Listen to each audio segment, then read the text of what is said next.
I have to say, so between this and We Can Be Heroes, how much does Netflix love you? Oh, Mooks, they're just the best. Even from the very beginning, it was their idea. Steve Stuber came to me and said, I was pitching him something. He goes, "Oh, we'll consider that for sure. But what we really need is like a Spy Kids type thing. Those always do so good in our service." And I was like, that makes a lot of sense.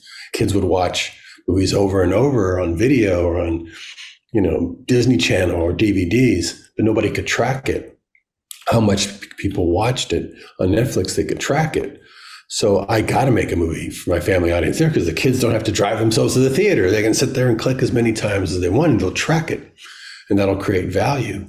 So I did We Could Be Heroes, and it's one of the top movies because I couldn't believe how many times kids would rewatch it. And then we got the rights to Spy Kids and got to go remake the original Spy Kids franchise, bring that back like a Bond series. So super excited. They're just super excited because, they want to build up their family business for sure. I'm sure of it. And one of the things of watching the film and looking at the credits, it felt like every member of your family was somehow involved in this movie. Was there any members of your family that were not involved in the movie? No, just about everybody in my immediate family. And there's still, over the years in the other Spy Kid films, my siblings worked on them. So there's always, it was always a family franchise. It's the only film series in existence that's actually made by a family for other families. And we wanted to keep that going. And now my kids, though, they started off doing stunts and acting in the first films because they were little. Now they're the age I was when I made Mariachi and Desperado. So they're all, one's a composer, one's a co-writer, one designs the video game within it, one sings the end titles and designs the emojis on on the thought bubble. So, they're all given, one's co-edits, it's like my favorite families growing up in San Antonio owned their own family-run restaurants. It all worked there and they owned it. And I always dreamt about doing that someday. When I guess I just ended up doing it in the movie business because it has that feeling where the more time you spend working on a project, it's family time. It's more time you're spending with your family. So it's just the best life. And you're putting all your experiences, all your in jokes. So many scenes in the movie are right out of my childhood or their childhood. And so everybody gets to throw in their ideas. I've spoken to you before. I love talking about the editing process. So how did this film specifically change in the editing room in ways you didn't expect? How did it change? It's just always a surprise because when you're working with kids, you don't know till they get there what they're capable of doing. You write a scene, you hire an adult actor, they can pretty much do the scene. Not with the kids, you don't know which actor is going to be, because they're developing at the same time. They're only 8 years old. Like both of them at the beginning would be like, I don't think I can do that. And you'd say, well, give it a try. Okay, I'll try. I say, but don't try, do it. And they're like, by the end, they're, oh yeah, I'm sorry, I'm not going to try anymore. I'm just going to do it. Their confidence level goes up. And by the end, when I see Tony, battling with the king, it's a totally different kid than I started out with. These movies, they develop so rapidly because of all the challenges you throw on them. And it taught me to do that with my own kids, to like throw challenges at your children. You tend not to. At the level I do these Spy Kids, they become superhuman over a couple of months. And so when you're in the edit room, actually, when you're on the set, you realize, okay, they're not capable of doing what's in the script. Let's come up with something they can do really well. So by the time you get to editing, you're like, how did we change this scene that doesn't resemble the script at all? You got much better stuff out of them because you kept honing the script to what their abilities were and pushing them to do things you never thought they could have done. So it's a discovery process where you're practically making a documentary because it's just the script goes out the window, And it's so fun to edit that way. I have to edit really quickly as soon as I'm done shooting, and while I'm actually filming, I'm editing because I don't want to forget, because I don't have a script as a guide anymore.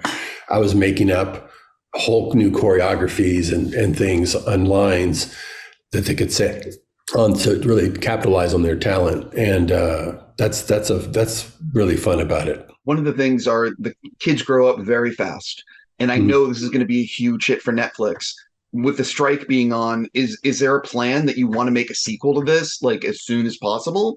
And the same question. Always going to make it pretty quickly, and but you really can't film them until the summer times because the kids have to do schooling during this, no matter what, even if it's summer. But they have more school this at that age at the during the non-summer break, and you would only get them for an hour or two on set.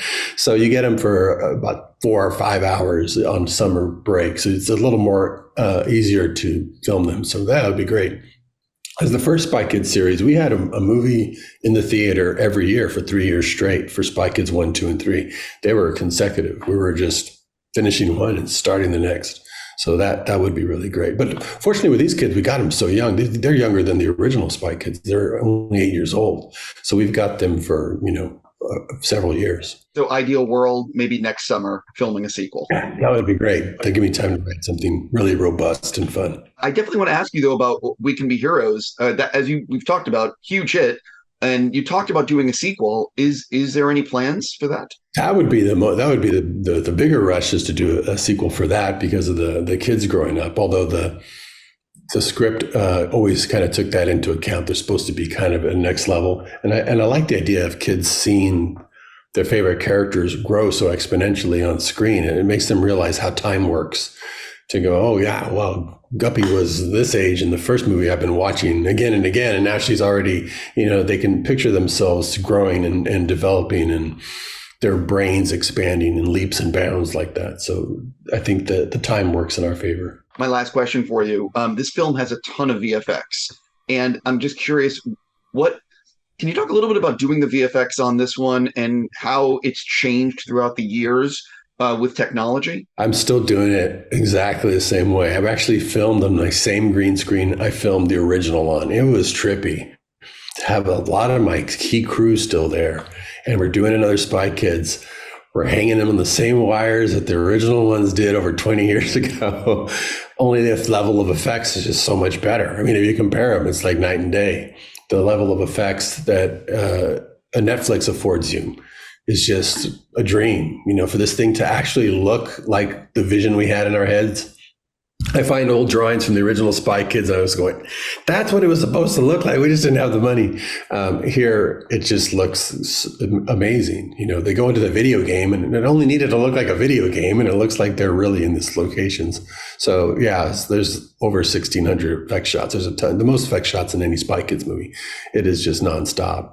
But, kids, that's why kids are going to love it. They just never see a movie made for them that's got that level of love and attention put into it to just fuel their dreams and give them something to dream about. It's totally going to be a huge hit. On that note, I got to stop. I'm just going to say congrats, sir. And, I wish you nothing but the best. Thanks. I appreciate that, Steve.